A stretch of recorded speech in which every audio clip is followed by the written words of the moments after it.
Half a day. My name is Dawn Lees Regis, and welcome to my presentation, Symbols and Images of the Feminine.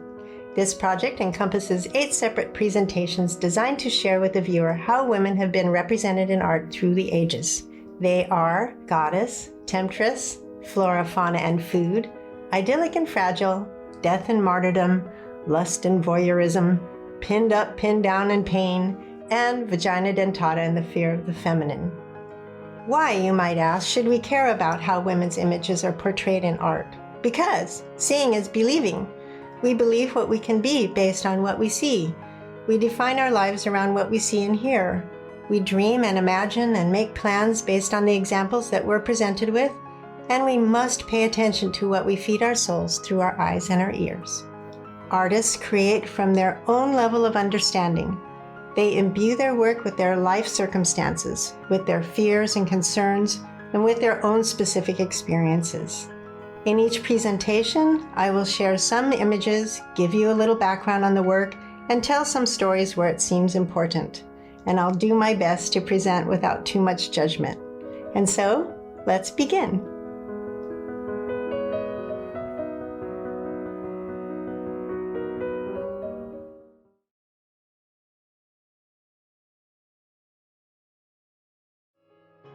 In this presentation, you will see a comparison of how women are presented in what is assumed should be appropriate everyday activities. The historical approach has been to present the female image in a pretty, fanciful, fragile, and idyllic manner. Soft, tender, modest are common descriptive words for women, where men are described in terms of active, free, and bold. Edgar Degas has been considered an impressionist by critics and historians, but he refused to accept this categorization. He felt good painting was rigorously studied and well planned. He said of impressionists and working out in the open, "If I were the government, I would have a special brigade of gendarmes to keep an eye on artists who paint landscapes from nature. Oh, I don't mean to kill anyone, just a little dose of birdshot now and then as a warning." Primavera represents the ultimate in idyllic garden parties. On the right, Zephyrus chases Flora and fertilizes her with a breath. Flora turns into spring, the elegant woman scattering her flowers over the world. On the left, the 3 Graces dance and Mercury dissipates the clouds. Venus, in the middle, represents human benevolence, protecting humankind. The placement of Venus in this composition is to distinguish between material values on the right from spiritual values on the left. Echo and Narcissus is a story from Ovid's book of poetry Metamorphosis, about a beautiful boy and a mountain nymph. The moment Echo sees Narcissus traipsing through the forest, she falls in love with him and his breathtaking beauty. A Kelpie is a shape-shifting water spirit of Scottish folklore, typically taking the form of a horse, but can also appear as a human, and reputed to delight in the drowning of travelers. Notice the image of a woman sitting serenely by a pool, being quiet and seemingly not domineering, yet the title of the painting, Kelpie, sends the message that she is somehow very dangerous. I've included this quote by St. Paul from the 6th century to illustrate how long attitudes about how women should behave have been around. A woman must be a learner, listening quietly and with doe submission. I do not permit a woman to be a teacher, nor must a woman domineer over a man. She should be quiet. The major stories about Orpheus are centered on his ability to charm all living things with his music. The stories also tell about his efforts to retrieve his wife Eurydice from the underworld. He was eventually killed for his mourning by Maenads sent by Dionysus, who was tired of his mourning. The moral of the story is that women are not worth mourning over, and that men minimize their strength by doing so. As a counterbalance to Western approaches to women in nature, here is an Inuit woman's view of nature and where she fits in. Note her central location in the composition and her seemingly strong connection with flora and fauna. For a time I lived in Sicily and had the chance to see many Greek ruins that included fallen caryatids. which are giant marble women who held up buildings. And so I was drawing a lot of women's figures as if they were made of stones. This piece shows two mirror images of these two stone women figures that, in my imagination, are helping and supporting one another. Motherhood is often presented as one of the most idyllic activities that women do. As any mother knows, there are certainly precious moments, but it's far from an idyllic activity. During the Renaissance, education for women was designed to make them better wives and mothers. Male attitudes about women's responsibilities in motherhood have changed slightly in the past century, but the bulk of the responsibility for children remains with women. And there is nothing more idyllic than a rendition of the Immaculate Conception, and presents more than any other image the impossible standards that women were and are to live up to. Images such as these are related strictly to Christian doctrines of Eve and Mary, a medieval model of chastity, purity, and obedience. These doctrines subordinate female learning and intellectual skill to rigid prescriptions about virtue and deportment. And here is a beautiful painting of a total motherhood fantasy. This painting is in direct contrast of the expectations of women as mothers. These expectations have been and continue to be part of a sexual control in which intellectual and artistic freedoms are suppressed in support of rigid adherence to the demands of chastity. Alice Neel is an American artist who was known for her portraits depicting friends, family, lovers, poets, artists, and strangers. Her paintings have an expressionistic use of line and color, psychological acumen, and emotional intensity, and has been called one of the greatest portrait artists of the 20th century.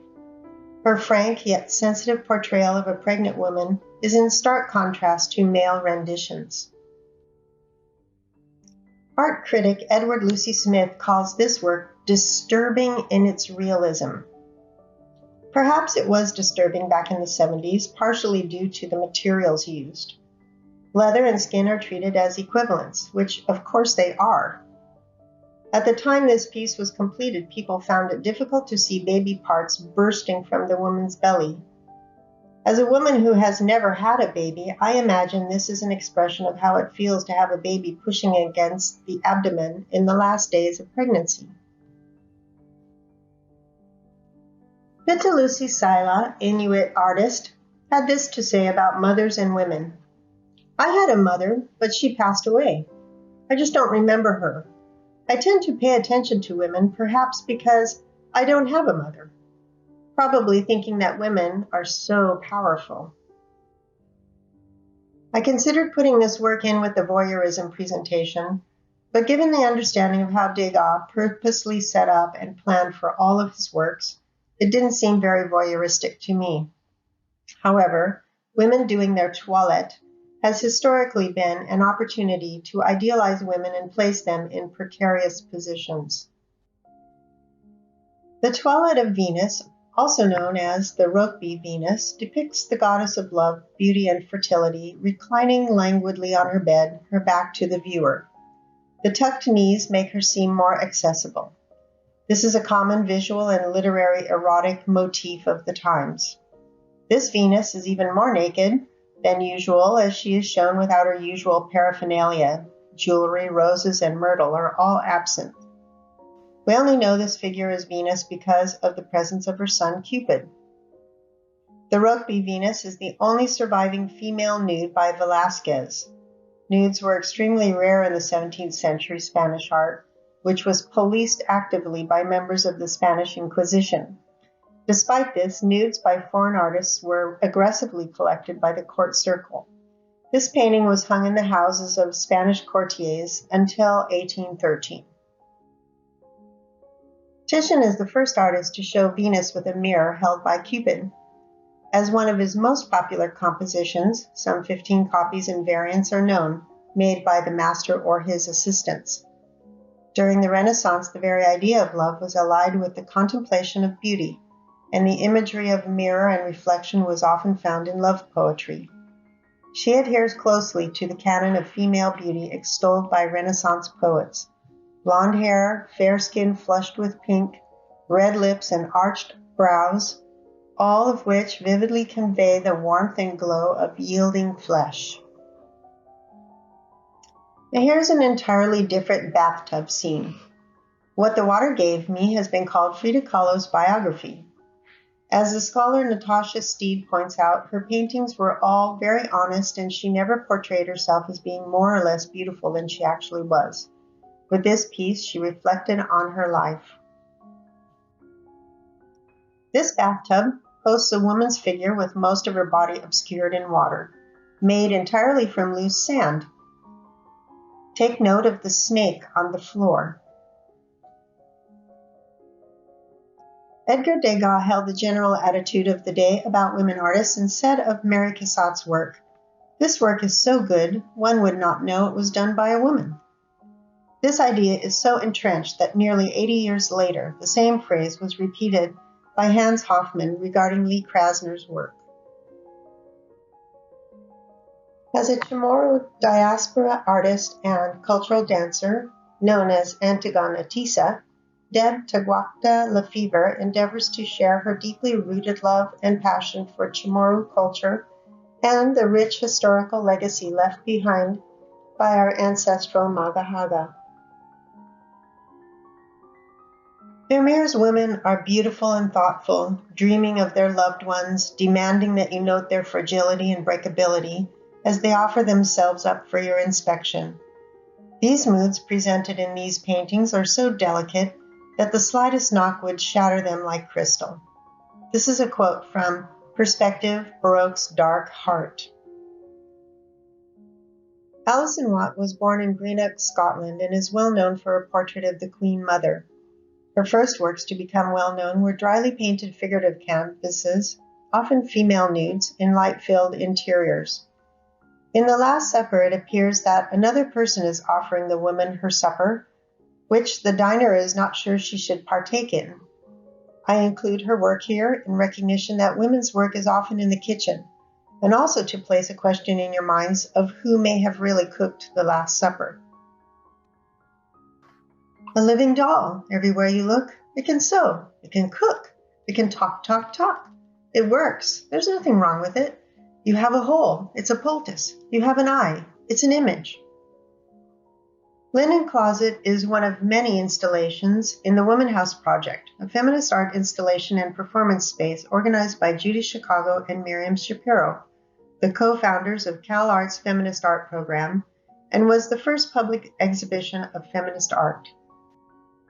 Korean-born local Guam artist Yoon-Suk Park presents this surrealist expressionist piece along with the quote by Mexican-American journalist and political activist Jovita Idar, which reads, "Educate a woman and you educate a family."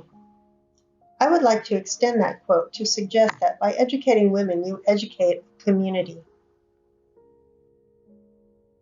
Katie Kolowitz was a German artist, painter, printmaker, and sculptor. Her most famous art series depicts the effects of poverty, hunger, and war on the working class. Kolowitz was the first woman to not only be elected to the Prussian Academy of Arts, but also to receive honorary professor status. The female figure is most idealized in the various presentations of the nude figure. There is no doubt that women's bodies are beautiful, and as an artist, I prefer the female form over the male. Of course, as with anything, it's not what you say, but how you say it. This neo-Dadaist assemblage called Tableau Piège is one of Daniel Spory's trap pictures, which he defines as a selection of objects from the artist's room. Spory's aim in art was not to produce a work of art in any conventional sense, but to take possession of a particular moment. I would have you remember, my dear, that as sure as anything intrepid, free, and in a prudent degree bold becomes a man, whatever is soft, tender, and modest renders your sex amiable. It is this one instance we do not prefer our own likeness, and the less you resemble us, the more you are sure to charm. Samuel Richardson was an English writer and printer best known for 3 epistolary novels, Pamela or Virtue Rewarded, Clarissa or The History of a Young Lady, and The History of Sir Charles Grandison. As mentioned previously, Alison Watts' first works to become well known were dryly painted figurative canvases, often female nudes, in light-filled interiors. She enjoyed placing fabric alongside these figures, simultaneously suggesting a debt to 19th century French paintings, as well as pointing to the possibilities of abstraction. This piece is presenting a woman quietly taking a nap. Her knees are bent, but accessibility does not seem to be a consideration in her composition. Joan Semmel, American feminist painter, professor, and writer, is best known for her large-scale realistic nude self-portraits as seen from her perspective looking down. During the summer of 1973, while teaching at the Maryland Art Institute in Baltimore, Semmel began painting what she calls the idea of myself as I experience myself, my own view of myself. The self-portraits, such as Me Without Mirrors, include the artist's body from about the collarbone to the feet and do not include her face. The title of this painting may be a direct reference to various Venus paintings in which the goddess is performing her toilette while looking into a mirror. These are a presentation of women's images that are in direct contrast to the perfection of the crouched or backside views of women previously presented. These women are clearly not in a happy place and struggling with some psychic or physical trauma. In folklore, a crone is an old woman who may be disagreeable, malicious, or sinister in manner, often with magical or supernatural associations that can make her either helpful or obstructing. The crone is also an archetypal figure, a wise woman. As a character type, the crone shares characteristics with the hag. The word is further associated with some forms of neo-paganism, particularly Wicca, in which she symbolizes the dark goddess, the dark of the moon, the end of a cycle, and together with the mother and the maidens, she represents part of the circle of life. These women have often been presented as something to be afraid of, something to be rejected or killed off, lest you or your children be harmed. Think of all the childhood stories of witches and old women that are up to no good. In New Age and feminist spiritual circles, a croning is a ritual rite of passage into an era of wisdom, freedom, and personal power. No one does scary old women or witches like Francisco Goya. As I'm sure you know, he is considered the most important Spanish artist of the late 18th and early 19th centuries, and throughout his long career was a commentator and chronicler of his era. Immensely successful in his lifetime, Goya is often referred to as both the last of the old masters and the first of the moderns. He was also one of the great portraitists of his time. Katie Kolowitz took time to do annual self-portraits, chronicling the changes that occur with age. She did this with honesty and a certain amount of grace that is not evident in most paintings that are meant to frighten or give warning. She is just becoming an old woman who incidentally lived through 2 wars, dying just before peace was declared. Local artist Maria Fitzpatrick did this wonderfully playful self-portrait as she entered the magical age of 60. And here we have another painting by Alice Neel, this time presenting herself as an old woman. This painting is a perfect example of her expressionistic use of line and color, psychological acumen, and emotional intensity. Then we end our presentation with this lovely and healing piece by Deb Taguacta Lefevre, who continues her presentation of the rich historical legacy left behind by her ancestors, strong, honored, and respected Chamorro women. Thank you for joining me today. My one big hope is that from this presentation, you begin to see things through a more enlightened position, that you begin to look at images presented to you with a curious and open mind, and perhaps develop a healthy recognition that you don't have to absorb images as your own truth. You and you alone are responsible for your own truth.